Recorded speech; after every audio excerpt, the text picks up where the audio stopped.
नमस्कार दोस्तों, कैसे हैं आप सब। स्वागत है आपका हमारे YouTube चैनल एग्ज़ाम अनुभव पर। फ्रेंड्स, आज हम पढ़ेंगे। देखिए, पहला पार्ट हमने पढ़ लिया है और हिंदी वर्णमाला चल रही है। विराम चिन्ह अभी थोड़ा सा विलम्ब हो रहा है वीडियो को लेकर। तो फ्रेंड्स, वीडियो आपको निरंतर मिलेंगे, मगर कुछ चीज़ें सही हो जाएँ तो आपको वीडियो समय से मिलेंगे। हमने पढ़ा था अभी जितने भी वर्ण तालिका है, मैंने आपको बताया था। वर्ण तालिका में स्वर व्यंजन होते हैं। स्वर दो तरह के होते हैं, ह्रस्व स्वर, दीर्घ स्वर। केवल यदि क्वेश्चन पूछा जाए स्वर कितने होते हैं तो 11 होते हैं। ठीक है, 11 स्वर होते हैं। और उसके बाद फ्रेंड्स, ह्रस्व स्वर पूछे जाए तो 4, दीर्घ 7। और व्यंजन के पार्ट पूछ सकते हैं तो व्यंजन के पार्ट कितने होते हैं? व्यंजन के पार्ट होते हैं, मैंने आपको बताया था, 5। ठीक है, जैसे स्वर के 2 पार्ट होते हैं, स्वर के 2 भेद होते हैं, दीर्घ, ह्रस्व। और व्यंजन के 5 होते हैं, जैसे स्पर्श व्यंजन, अंतस्थ व्यंजन, ऊष्म व्यंजन, आगत व्यंजन, संयुक्त व्यंजन। पिछले पार्ट में हमने पढ़ा स्पर्श व्यंजन 27 तरह के होते हैं, जैसे का वर्ग के होते हैं, का खा गा गंगा, चा वर्ग के चा छा जजइया, टा वर्ग हो गया टा ठा डा अणाव, ता वर्ग हो गया ता था दा धन्ना, पा वर्ग हो गया पा फा बाबा माँ। तो यहाँ तक फ्रेंड्स हमने पढ़ा, यानी 5 का खा गा गा। तो इस तरह से 25 हो जाते हैं, का वर्ग, चा वर्ग, टा वर्ग, ता वर्ग, 5 पा वर्ग। ठीक है, तो 5 ये वर्ग हैं और 5 एक वर्ग में 5 वर्ड आते हैं, तो 25 ही हो गए और 2 हो गए कौन से, डा ढा, तो ये 27 हो गए। तो पूछा जाए स्पर्श व्यंजन कितने होते हैं तो आपको पता होना चाहिए 27 होते हैं। ये रिवीजन करा रहा हूँ। अंतस्थ व्यंजन आपको पता होना चाहिए, या, रा, लावा, ये 4 होते हैं। ऊष्म व्यंजन होते हैं शा, शा, सा, हा, 4 होते हैं। आगत, जा, फा, तो 2 होते हैं आगत व्यंजन। संयुक्त व्यंजन होते हैं 4, जैसे कि छा और रा, ज्ञा और श्रा, इतने होते हैं। ये कौन कौन से हैं वैसे पता होना चाहिए फ्रेंड्स। जैसा कि ये संयुक्त व्यंजन है किन वर्णों के योग से बनते हैं। जैसे मैं बात करूं छा की, तो छा किससे बनता है, आधा का हो गया प्लस आधा शा हो गया, ये हो गया। और जैसे कि बात की जाए कि त्रा किससे बनता है, यानी कि ये त्रा किससे बनता है, तो त्रा आपको पता होना चाहिए, आधा ता प्लस आधा रा बनता है, ये हो गया त्रा। उसके बाद ज्ञा किससे बनता है, यानी ज्ञा किससे बनता है, तो ज्ञा भी आपको पता होना चाहिए कि आधा जा प्लस आधा इया, ये। उसके बाद अंतिम है स्रा, तो ये आधा सीटी वाला सा प्लस आधा रा। तो यहाँ से क्वेश्चन पूछे जाते हैं, इनसे क्वेश्चन आते हैं, आप इसे नोट डाउन कर लीजिएगा। उसके बाद फ्रेंड्स पूछा जाए कि कंठ कौन से हैं, तालव्य, मूर्धन्य, वर्चस्य, दंत, मैंने आपको ये सब बता दिया। दंत जैसे ता था दा धा, ओष्ठ ऊ होता है, दंतोष्ठ वा फा, या बोल के प्रोनाउंस करके आप इसे सीख सकते हैं। स्पर्श व्यंजन कौन कौन से होते हैं, मैंने आपको बताया अभी। स्पर्श व्यंजन का वर्ग के, यानी स्पर्श व्यंजन पूछा जाए तो टोटल 27 होते हैं। ठीक है, का वर्ग के हो गए, का वर्ग हो गया, उसके बाद चा वर्ग हो गया, टा वर्ग हो गया, ता वर्ग हो गया, पा वर्ग हो गया। तो इसके कितने हो गए, इसमें 5 होते हैं, इसमें 5 होते हैं, इसमें 5 होते हैं, इसमें 5 होते हैं, इसमें 5, तो टोटल हो गए 25। ठीक है, उसके बाद हो गया कौन सा, डा और डा। ठीक है, डा और डा, तो टोटल कितने हो गए 27। क्वेश्चन अब डायरेक्ट एग्जामिनर थोड़ा अपडेट करके पूछ रहा है, क्वेश्चन मॉडिफाई करके पूछा है, तो आपको पता होना चाहिए 25 + 2 27 कौन से होते हैं, स्पर्श व्यंजन होते हैं वो। और जैसे डायरेक्ट क्वेश्चन पूछ लिया जाता है कि भाषा की वर्णमाला में कुल कितने वर्ड होते हैं, तो आपको पता होना चाहिए 52 वर्ड होते हैं। ठीक है, और यहाँ पे बात कर लेते हैं फ्रेंड्स, जैसा कि अर्ध स्वर कौन कौन से होते हैं, अर्ध स्वर कौन कौन से। देखिए, हम एग्जाम ओरिएंटेड आपको पढ़ाएंगे, अनावश्यक चीज़ें मैं आपको नहीं दूंगा यहाँ पे। या और वाह, एक इससे ये आप याद कर लें कि ये नोट्स टाइप का होगा, क्योंकि मैं आपको सीक्वेंस से लिख के नहीं पढ़ा सकता हूँ। ठीक है, जो चीज़ें एग्जाम ओरिएंटेड हैं मैं वो आपको बताऊँगा। और जैसे 52 कैसे होते हैं, या आपको पता होना चाहिए कि 25 स्पर्श व्यंजन हो गए, अंतस्थ 4 हो गए, उसमें 4 हो गए। ठीक है, जिसमें डाढ़ा वर्ड को छोड़ के बात की जा रही है। 33 व्यंजन हो गए। स्वर कितने होते हैं, 11 होते हैं, और कुल व्यंजनों की संख्या 41 होती है। 41 + 11 मिला के, जैसे स्वर कितने मैंने आपको बताए 11, व्यंजन कितने हो गए, व्यंजन कितने हो गए 41, तो टोटल हो गए 52। भाई कभी कोई डायरेक्ट क्वेश्चन पूछ लेता है ऐसे, तो डाढ़ा वर्ण को छोड़कर जैसे कभी कभी बता देते हैं व्यंजन 33 होते हैं, तो वो किन 33 की बात करता है, जिसमें स्पर्श मैंने आपको बताया था 25, डाढ़ा को छोड़कर अंतस्थ हो गए कितने हो गए, अंतस्थ कितने हो गए, 4 हो गए। उसमें फिर ऊष्म कितने हो गए, ऊष्म कितने हो गए, 4। अब 25 + 9 जोड़ लीजिए, 33। तो इन व्यंजन की बात करता हूँ, 33 व्यंजन की, ठीक है।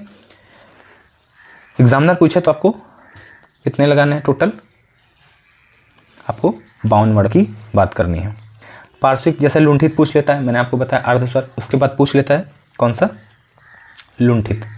लुंठित आपको पता होना चाहिए। लुंठित व्यंजन क्या होता है, रा होता है। ये क्वेश्चन काफ़ी बार पूछा गया है एग्जाम में, UP SSC में, ठीक है, इसे आप नोट डाउन कर लें। उसके बाद हो गया पार्श्विक। पार्श्विक कौन सा होता है, पार्श्विक होता है ला होता है। ये भी काफ़ी एग्जाम ओरिएंटेड क्वेश्चन है। ऊष्म संघर्षी, ठीक है, ऊष्म व्यंजन तो मैंने आपको बताए हैं, ऊष्म संघर्षी। ऊष्म संघर्षी कौन कौन से होते हैं, सरौता वाली सा, सीटी वाली सा, कटकोण वाली सा और हा, यानी सा सा सा, चाहे ऊष्म का हो नहीं, चाहे ऊष्म संघर्षी का हो। उच्छिप्त व्यंजन आपको पता होना चाहिए, डा और ढा, मैंने आपको बताया। जैसे व्यंजन में देखिए, स्पर्श व्यंजन का ही एक उदाहरण है ये, डा और ढा। मैंने आपको यहाँ बताया था डा और ढा, ठीक है, +2 यानी 25 ये हो गए स्पर्श व्यंजन में, और 2 उच्छिप्त व्यंजन। तो उच्छिप्त व्यंजन को मिला के ही स्पर्श व्यंजन 27 होते हैं, और उच्छिप्त व्यंजन पूछे जाए तो 2 होते हैं। आगे हम क्वेश्चन जब पढ़ लेते हैं, डायरेक्ट क्वेश्चन पूछे जाते हैं, इन्हें आप नोट डाउन कर लीजिएगा। कुल व्यंजनों की संख्या 41 होती है, मूल व्यंजनों की संख्या 33 होती है। जैसे मैंने आपको बताया, ये मूल व्यंजन होते हैं, ठीक है। डायरेक्ट एग्जामिनर क्वेश्चन पूछ सकता है कि मूल व्यंजन कितने होते हैं, तो आपको पता होना चाहिए 33। और कुल व्यंजन पूछे तो 41 बताना है, कुल व्यंजन पूछे तो आपको 41 बताना है। स्पर्श व्यंजन पूछे तो आपको डायरेक्ट बताना है कितने, 25, यानी उच्छिप्त व्यंजन हटा के। उच्छिप्त व्यंजन 2 हो गए, अंतस्थ हो गए 4, मैंने आपको बताया, और आगत व्यंजन 2 हो गए। आगत व्यंजन कौन कौन से होते हैं, आप मुझे बताएं। आगत व्यंजन की बात कर रहा हूँ, 2 होते हैं, आप मुझे कमेंट बॉक्स में कमेंट करके बताएं। मैंने पिछले वीडियो में ही बताया। संयुक्त व्यंजन कौन कौन से होते हैं, जो किसी उससे लिए गए हैं, ठीक है, मैंने आपको बताया था, उनका उदाहरण भी दिया था मैंने आगत व्यंजन का। संयुक्त व्यंजन मैंने आपको बता दिया है, और 4 होते हैं। इस तरह से मैंने आपको जितनी भी चीज़ें थी यहाँ पे बता दी है। फ्रेंड्स, मैंने यहाँ पे आप देख सकते हैं एक तालिका बना दी है, काफ़ी महत्वपूर्ण ये तालिका है। जितने भी एग्ज़ाम होंगे वहाँ पे आपको काफ़ी बेनिफिट देगी ये तालिका, ठीक है। तो पहला, दूसरा, तीसरा, चौथा, 5वां, तो इसको आप इससे जोड़ लीजिए, यानी कि 13 लिख लीजिए, और इसको आप इससे जोड़ लीजिए 24, 135 ये हो गया आपका, और ये हो गया आपका 24, ठीक। ये कोड आप याद कर लीजिए, 135 और 24।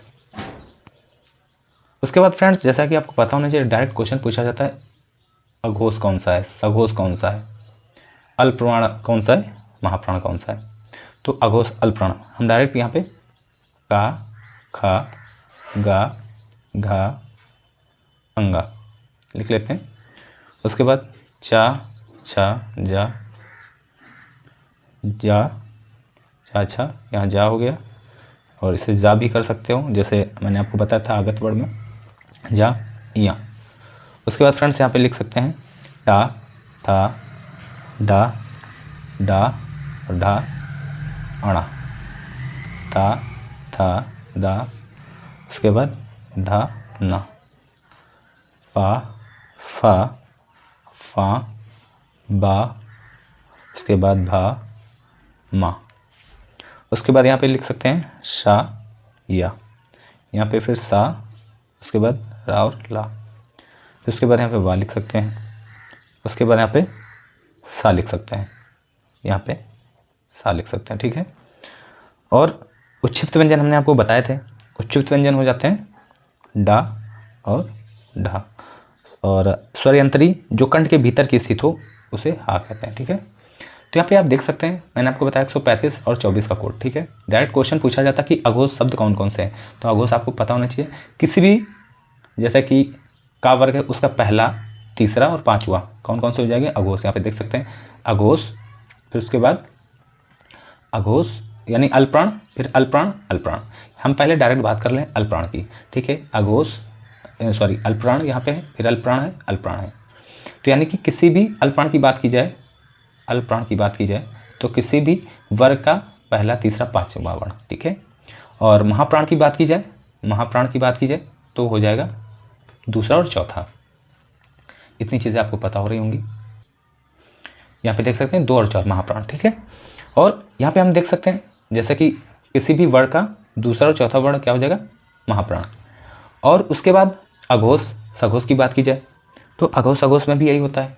अघोष हमारे कौन कौन सा है, यानी सघोष लास्ट के हैं और अघोष यहाँ पे देख सकते हैं अघोष पहला और दूसरा हो जाएगा, यानी आ सबसे पहले आता है तो आ जिसमें आएगा वो पहला वर्ड होगा 1 नंबर। यहाँ पे अल प्राण आ रहा है, आ हो गया, यहाँ पे अघोष आ रहा है, देख सकते हैं क्या आ रहा है, अघोष, ठीक है। तो यानी आ रहा है तो 1 नंबर ले लिया, अल प्राण आ रहा है 1 नंबर ले लिया, और बाकी जो बचा यानी अघोष में पहला दूसरा, बाकी जो बता क्या बचा हमारे पास 3 4 5, वो क्या हो जाएगा अघोष के बाद सघोष या घोष, ठीक है।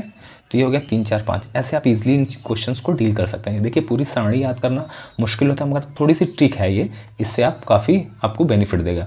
जैसे तालब यहाँ तक तो आप इजीली कर सकते हैं। जैसे तालब में पूछ लिया जाए सा और या, यानी अघोष सघोष में, तो सा और या यानी अघोष क्या हो गया, सा हो गया हमारा, सघोष क्या हो गया, या हो गया।